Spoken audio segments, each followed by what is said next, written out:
Okay. Um, we have obviously got back late on Sunday night and have tried to find the balance between proper rest and preparation for a really good Clemson team. So that's kind of what we're doing now. We're heading to practice here in a few minutes. From what I've been able to watch, I really like this Clemson team. I think they're older, they're skilled. Brad does a great job. So it's going to be a fun challenge for us, and we're excited about it and excited to prepare. You guys did not practice yesterday, I'm assuming, or you did? We did. We did a light practice. It was more film study, film review, preparation, cleanup from the weekend, and stretching and recovery, that kind of stuff, as opposed to a full-on practice. Are you able to get any kind of read, like, because you lost the game in a tough way, and it was a game that involved emotions even beforehand, just sort of how they came out of it and how they approached yesterday, I guess? Yeah, they were fine. I don't think there was, with our players, I don't think there was added emotion in this game, or in that game, in the Butler game. I mean, I'd be surprised if there was. I didn't talk to them much about it, but I'd be surprised if there was a whole lot. I think they approached it like any other game, which is what I would expect them to. So at least that's what I'm hoping, because I think that's good. That way there's, it's less kind of draining. I think they were disappointed. We were disappointed in how we finished, obviously. We did some good things to get the lead like we did. I was not disappointed necessarily in the overtime. A few spots there, but I thought we did a pretty good job recovering from kind of losing the lead. But, we'll see. We'll see how we respond. Again, it's a bunch of unknowns. For me, we're in this thing together in a new way, so we'll see how we respond. When you have a loss like that, do you have to pull your leaders aside like Kata and Jay Sean, or have they kind of taken the bull by the horns in terms of trying to grab this team and try to make sure you guys are moving forward? Yeah, and I think they're doing that. I think that you don't want to make too much of it either. That was our 7th game of the season, and I didn't want to make too much of it. I don't think they do either. I think they just recognize, hey, the best thing we can do from this is take from it and learn from it and move forward, because hopefully we'll be in that position again where you have a chance to have a significant lead in the last 4 or 5 minutes. And again, if you put yourself in that position enough, hopefully we learn from it and make better decisions down the stretch. Now that you've had time to kind of watch the film and stuff, how do you assess the way Caleb played this weekend, getting his added minutes and starting, and how has Mika progressed from his injury?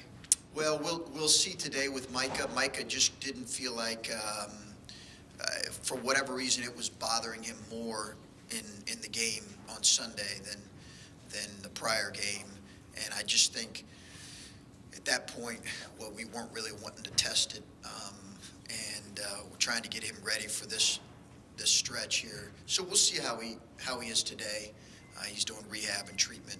I thought Caleb did some good things all week. He continues to do some really good things. I think in other ways, he's got to handle the physicality of the game a little bit better than what he has. He's got to be able to continue to get himself in good shape to play the kind of minutes we want him to. But he did some really good things. We talked a little bit in Portland about trying to find lineups at the end of games and trying to see who you can lean on to close things out. What do you have to find in guys to figure out who that is? Are you looking at combinations? Are you looking at individuals? How do you try to figure that out?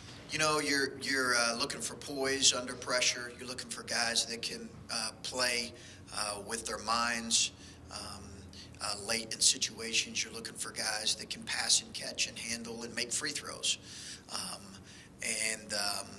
We're still searching for that group.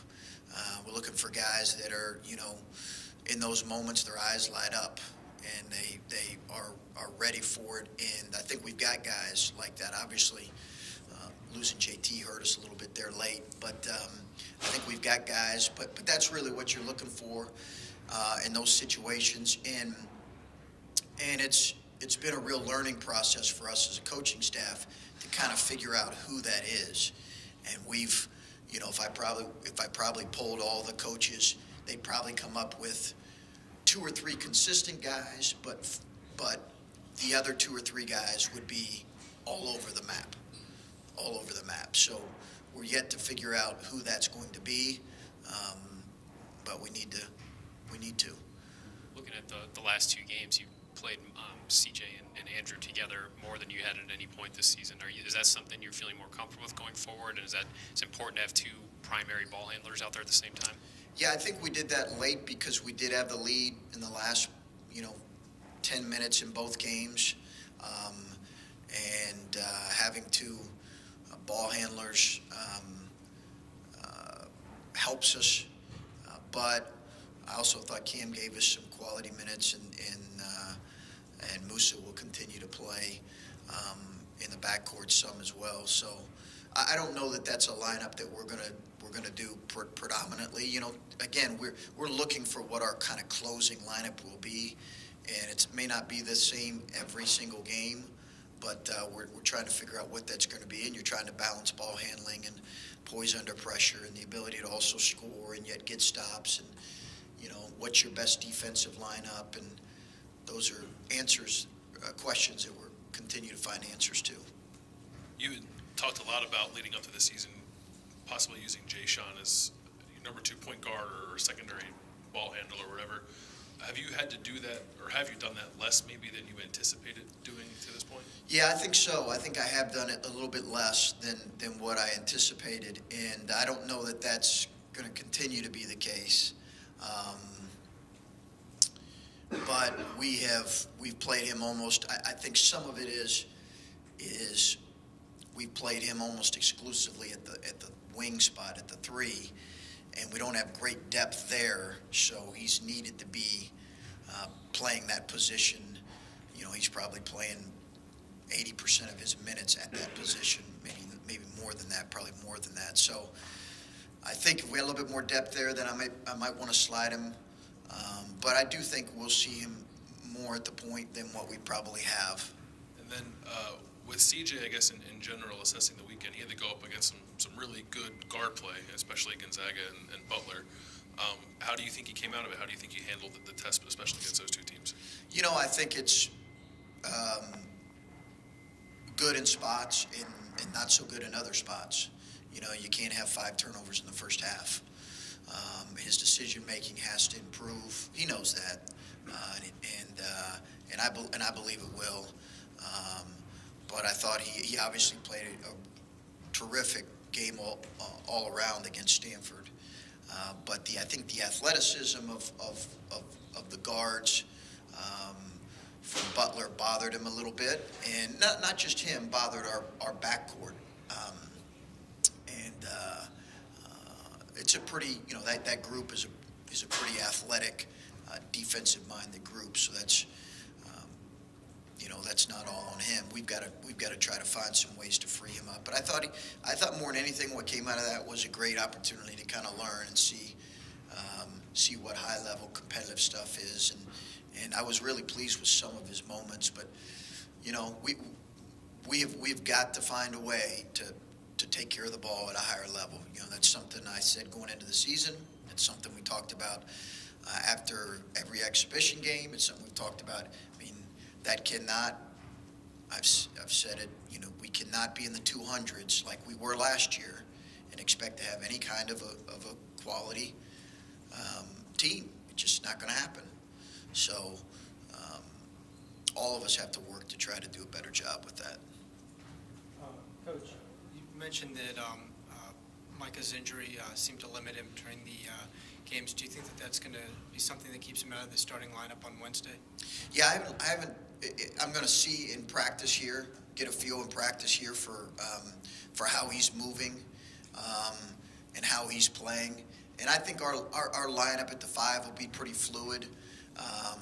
anyway, throughout the year. I don't think we'll look at one guy is going to be starting the rest of the season. I think it's going to be pretty fluid. And eventually I want to play Caleb and Mika together. That probably won't be until next year, but eventually I'd like to do that. But we'll see. I don't know that he's ready to kind of play 25, 30 minutes, but we need to get him there quickly. And then, Coach, you've also talked about how Musa's going to have these games where he has a really good game, he has a lot of points, and then there's going to be other games where he sort of goes into a bit of a lull. Granted, it is his freshman year, but what do you think he needs to do to sort of find some consistency and to stay a little bit more consistent throughout the season? Get a couple years older, probably. That's the only thing right now, I think, that is going to help him get that consistency. Get some games under his belt, learn from it, figure out, I always tell guys, when you're struggling, kind of pare it down to what you do well and try to find the way just to do what you know you do well. Musa can really defend. He can rebound. I thought he gave us really quality stuff in the Butler game, even though he didn't score. His play doesn't need to be, as with all of our guys, doesn't need to be attached to how many points he's scoring. How he feels about his play doesn't need to be attached to that. I think he can impact in other ways, and he did that. He did do that, and that's why we kept him in the Stanford game, and he was really struggling offensively, making poor decisions, but he was defending at the level we needed to. He's going to have to continue to do that, and he'll have games where he'll make shots and look much more comfortable offensively. I'm confident of that. You talked about Cam a minute ago and what he gave you this weekend. How important is it for him to continue to grow on the defensive end? Yeah, it's really important for our team overall. I think Cam's willing. That's the biggest thing with Cam right now. I think he's really willing to try to improve in that area, and I think that's a continual growth thing for him. He's not where he needs to be on that end, but he's shown some real improvement, and more than anything, he's showing a want to, which is exciting. And it was great to see him come in and kind of have an impact offensively too. It's a real credit to him that he responded and just had those kind of moments. So hopefully that'll continue. With Mika, has the injury lingered longer than you thought it might be, or is it worse than you thought initially? Yeah, it has. It has, but you never know with ankles. It is probably maybe more than I thought. I thought we might be able to have him earlier, and then I didn't think it would quite linger.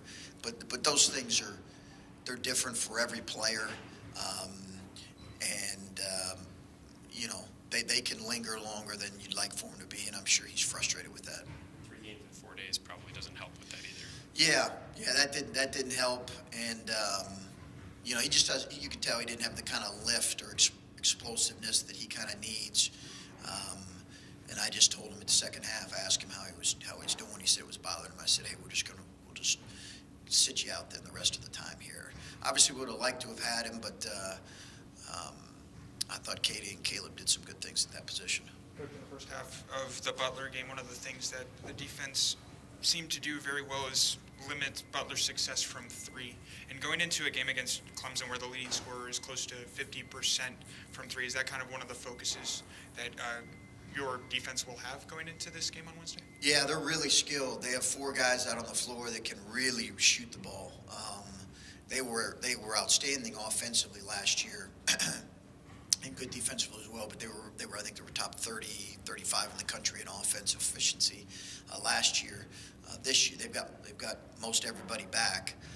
So this year they're similar. They spread you out. They've got a terrific big guy, and then they've got shooters around them that can make plays with the ball in their hands and also can make threes. So we've not defended the three as well as I would have hoped.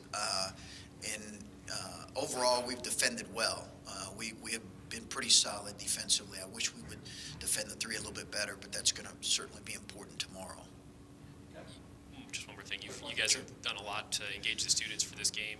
I just wonder, it seems like this is maybe a first impression for you in some ways to show this team and show what you guys are trying to do. How important is it for you guys, with that in mind, to play well tomorrow night? Well, I don't know if it's first impression. It feels like, but I get your point that it's kind of the first time in front of the students. There's over 5,000 student tickets sold right now, which is or given away, which is outstanding. There's plenty more opportunity for that, and we certainly would love to have them out there. I think every time you go out, as you guys know, you have an opportunity to kind of define who you are and who you want to be as a team and as a program, and that'll be the case certainly tomorrow against a really quality opponent. So, I know our guys are excited about it. I'm excited about the preparation going into it here today, and we need to have good preparation. But so far, there certainly has been some excitement about, I think, with our students. I guess free tickets helps that. Yeah, we're looking forward to it. Like I said, 5,000 have been sold, and hopefully we'll get a lot more given away, and look forward to seeing a great environment in the shot here tomorrow. Okay, thanks, guys.